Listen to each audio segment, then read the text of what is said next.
وہ شامل تھے۔ وہ جو تھے ہیکل کے اندر بھی جو ہے وہ لوگوں کو تعلیم دیا کرتے تھے، یا چھوٹے یہودی عبادت خانے ہوتے تھے وہاں پہ بھی وہ تعلیم دیا کرتے تھے۔ یہ لوگ جو تھے یہ قیامت کو بھی مانتے تھے اور فرشتوں کو بھی مانتے تھے، اور یہ مسیح کی آمد کے عقیدے کے اوپر بھی ایمان رکھتے تھے۔ لیکن اس کے باوجود یہ لوگ جو تھے، انجیل ہمیں اس طرح سے بیان کرتی ہے کہ وہ عیسیٰ علیہ السلام کی سخت مخالفت میں فریسیوں کے ساتھ مل گئے تھے۔ لیکن وہ مخالفت کس وجہ سے تھی، عہد نامہ جدید جو ہے اس حوالے سے ہمیں بیان نہیں کرتا۔ اچھا، پھر جو تھا عہد نامہ جدید کا مذہبی پہلو، وہ بھی ہمیں جو ہے وہ دیکھنا چاہیے کہ عہد نامہ جدید کا جو، جیسے ابھی میں نے آپ کے سامنے عرض کی کہ وہ سارا کا سارا یہودی ماحول کے اندر لکھا گیا، تو عہد نامہ جدید کا جو مذہبی پہلو ہے وہ بیسیکلی ہے ہی یہودی، مسیحی پہلو تو اس کا وہ بہت بعد میں جو ہے اس کو جب سینٹ پال جب آ گیا اور اس نے اپنے نظریے پیش کیے اور اس کے نظریات پھیل گئے، لوگوں نے اس کو قبول، تو پھر اس نظریات کی روشنی میں عیسیٰ علیہ السلام کی زندگی کو ریکنسٹرکٹ کیا گیا۔ تو جب عیسیٰ علیہ السلام کی زندگی ریکنسٹرکٹ ہو گئی تو پھر عہد نامہ جدید کا جو یہودی پہلو تھا وہ چھپ گیا، اور اس کی جگہ کرسچن پہلو جو ہے وہ غالب آ گیا۔ اور آج کل جو ہمارے لوگ ہیں وہ بھی جو تھے عہد نامہ جدید کو یا انجیل کو جو ہے وہ مسیحی تناظر میں ہی پڑھنے کی اور سمجھنے کی کہ وہ کوششیں کرتے ہیں، اور اس کو یہودی تناظر میں نہیں دیکھتے، تو جس کی وجہ سے جو عہد نامہ جدید کا جو تاریخی تناظر ہے وہ پھر پوشیدہ ہی رہتا ہے۔ تو یہ ایک المیہ ہے بہرحال۔ اچھا، اس کا پھر جو ہے وہ ایک علمی اور ادبی پہلو بھی ہے۔ جو علمی اور ادبی پہلو اس لحاظ سے ہے کہ عیسیٰ علیہ السلام جو تھے ان کے شاگرد وہ یہودی نوشتیں استعمال کرتے تھے، وہ یہ جو مروجہ جو عہد نامہ جدید ہے یا انجیل ہے وہ اس سے واقف ہی نہیں تھے۔ جب وہ اس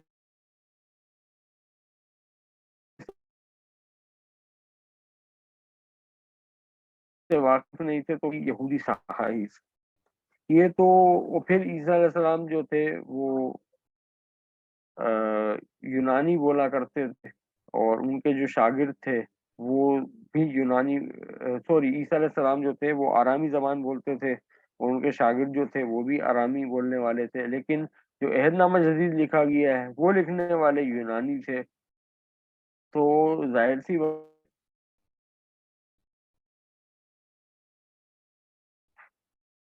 یہ سوال آئے، سوال جو ہے آپ آخر میں کیجیے گا کائنڈلی،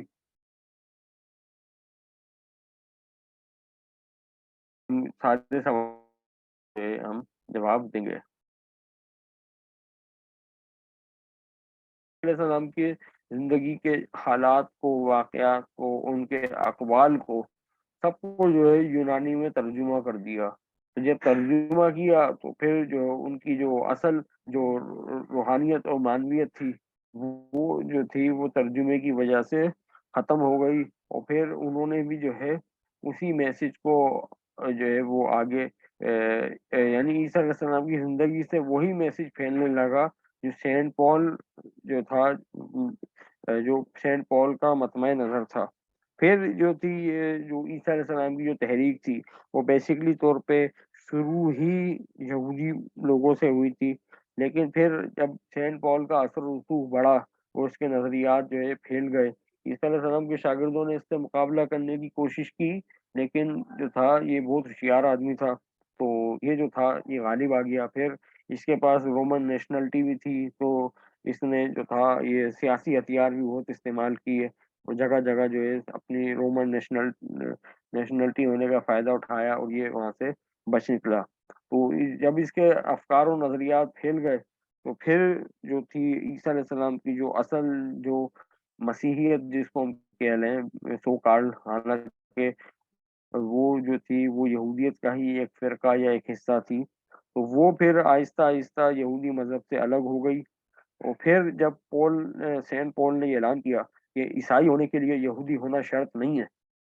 یہ اعمال کی کتاب کے جو ہے وہ 15ویں باب میں ہمیں اس بات کا ثبوت ملتا ہے۔ تو جب یہ اعلان کیا گیا پولس کی طرف سے کہ مسیحی ہونے کے لیے یہودی ہونا شرط نہیں ہے، تو بس یہاں سے پھر عیسائیت جو تھی وہ یہودیت سے بالکل الگ ہو گئی، اور الگ ہونے کے بعد جو ہے پھر وہ ایک الگ مذہب بن گئی۔ تو دوسری طرف پھر بہت سارے جو غیر یہودی تھے وہ جو ہے عیسیٰ علیہ السلام کی تحریک کے اندر شامل ہو گئے، اور پھر جو ہے جو تھی یہودیت ایک الگ مذہب بن کے سامنے آ گئی، عیسائیت ایک الگ مذہب بن کے سامنے آ گئی۔ اچھا، اس کی ایک اس الرجی کی ایک بڑی وجہ یہ بھی تھی کہ جو سینٹ پول کے جو ڈاکٹرائن تھے کہ حضرت عیسیٰ علیہ السلام جو ہے وہ خدا کے بیٹے ہیں، اور ان کی صلیبی موت کے اوپر ایمان ہی انسان کو نجات دیتا ہے، اور وہ صلیب کے اوپر انہوں نے انسانیت کے گناہوں کے لیے اپنی جان قربان کی، پھر وہ مر گئے، پھر وہ بعد میں زندہ ہو گئے۔ تو یہ ساری تعلیمات جو تھیں وہ یہودیوں کے لیے بالکل ایک نئی تعلیمات تھیں، تو وہ اس کو اتنی آسانی سے قبول کرنے نہیں تھے۔ تو اس وجہ سے جو تھے یہودیوں نے اس کو مکمل طور پر، تو پولس خود اپنے خط کے اندر ایک مقام کے اوپر لکھتا ہے کہ چونکہ تم جو ہے اس زندگی کے کلام کو رد کرتے ہو، تو لہٰذا ہم تمہیں چھوڑ کے اب غیر اقوام کی طرف یا غیر یہودیوں کی طرف جو ہے ہم متوجہ ہو رہے ہیں۔ تو اس طرح سے سینٹ پول نے جو تھا وہ اپنے یہودیوں میں تبلیغ کو چھوڑ کے غیر یہودیوں کے اندر تبلیغ کرنا شروع کر دی، اور بالآخر پھر یہودیت جو وہ عیسیٰ علیہ السلام کی جو تحریک تھی وہ یہودیت سے کٹ کے باقاعدہ ایک الگ مذہب بن گئی۔ حالانکہ عیسیٰ علیہ السلام جو تھے وہ باقاعدہ کوئی الگ مذہب تشکیل دینے کے لیے تشریف نہیں لائے تھے، بلکہ وہ یہودیت کو ہی جو تھے وہ یہودیت کی ہی تعلیم دے رہے تھے۔ ایک مقام پہ وہ انجیل کے اندر فرماتے ہیں کہ یہ نہ سمجھو کہ میں شریعت کو ختم کرنے یا منسوخ کرنے آیا ہوں، بلکہ میں تو اس کو پورا کرنے آیا ہوں، اور جو کوئی تورات کے چھوٹے سے چھوٹے حکم کو پورا کرے گا اور اس کی تعلیم دے گا وہ اللہ کی بادشاہت کے اندر سب سے بڑا کہلائے گا، اور جو کوئی اس کے چھوٹے سے چھوٹے حکم کو توڑے گا اور اس کی تعلیم دے گا وہ خدا کی بادشاہت میں سب سے چھوٹا کہلائے گا۔ تو عیسیٰ علیہ السلام کی تعلیمات جو تھیں وہ تو تورات کے اوپر ہی ان کی جو ہے بنیاد تھی، لیکن جو عیسائیت کی جو ماڈرن عیسائیت تھی یعنی جو یہودیت سے کٹ گئی، تو جب یہودیت سے کٹ گئی تو پھر ان کو ایک ڈاکومنٹ کی بھی ضرورت پڑی۔ اس وقت تو یہ یہودی اسکرپچر ہی جو ہے وہ مقدس صحیفوں کے طور پہ یوز کر رہے تھے، تو پھر جب یہ ایک الگ مذہب کے طور پہ سامنے آ گئے تو پھر ان کو ضرورت پڑی کہ بھائی اب ہمارے پاس بھی ایک ڈاکومنٹ ہونا چاہیے جو تورات کی ٹکر کا ہو۔ اب اس ڈاکومنٹ میں پرابلم یہ تھی کہ عیسیٰ علیہ السلام کے جو شاگرد تھے ان کے پاس تو عیسیٰ علیہ السلام کی اصل انجیل موجود تھی، لیکن وہ خالص توحید کی تعلیمات پہ مشتمل تھی، اور جو ہے وہ پولوس کے افکار و نظریات کے خلاف تھی۔ تو پولوس نے جو ہے کہا کہ جو کوئی میری انجیل یا میری خوشخبری کے علاوہ کسی دوسری انجیل کے اوپر ایمان رکھتا ہے تو وہ جو ہے اللہ کی طرف سے ملعون ہے، اس پہ اللہ کی لعنت ہے۔ تو پولوس نے اپنے پیروکاروں کو یہ کہ کسی دوسرے پیغام کو یعنی کسی دوسری انجیل کو سننے سے باز رکھا، کہا کہ میں جو پیغام عیسیٰ علیہ السلام کا بیان کر رہا ہوں یہی حقیقی انجیل ہے، تو تمہیں اس کے علاوہ کسی اور کا پیغام نہیں سننا۔ تو لہذا پولوس کے پیغام کو ہی انجیل سمجھ لیا گیا۔ حالانکہ پولوس نے جو گلتیوں کے خط کے اندر شروع میں یہ جو بات لکھی ہے، اس سے واضح طور پہ یہ بات پتہ چلتی ہے کہ اس معاشرے کے اندر ایک اور انجیل کی پیغام جو تھا وہ اس کی منادی کی جا رہی تھی، اس کی تبلیغ کی جا رہی تھی۔ تو حقیقتاً جو ہے وہ انجیل وہی تھی جو سیدنا عیسیٰ علیہ الصلوۃ والسلام کی جو شاگرد تھے وہ جو اس کا پیغام پھیلا رہے تھے۔ اور پھر ہم انجیل مرقس کے اندر جو سب سے قدیم انجیل ہے اس کے اندر ہم یہ بات دیکھتے ہیں کہ عیسیٰ علیہ السلام کے جو شاگرد ہیں، عیسیٰ علیہ السلام جگہ جگہ اپنے شاگردوں کو فرماتے ہیں جو کوئی میری انجیل کی خاطر جو ہے اپنا ماں باپ کو، اپنے کھیت کو، اپنی بیوی بچوں کو چھوڑے گا تو اس کو آخرت کے اندر 2 گنا حصہ ملے گا۔ مختلف مقامات کے اوپر عیسیٰ علیہ السلام کی زبان مبارک سے ہمیں انجیل کا لفظ ملتا ہے۔ تو اس سے واضح طور پر پتہ پڑتا ہے کہ عیسیٰ علیہ السلام جو تھے ان کے پاس ایک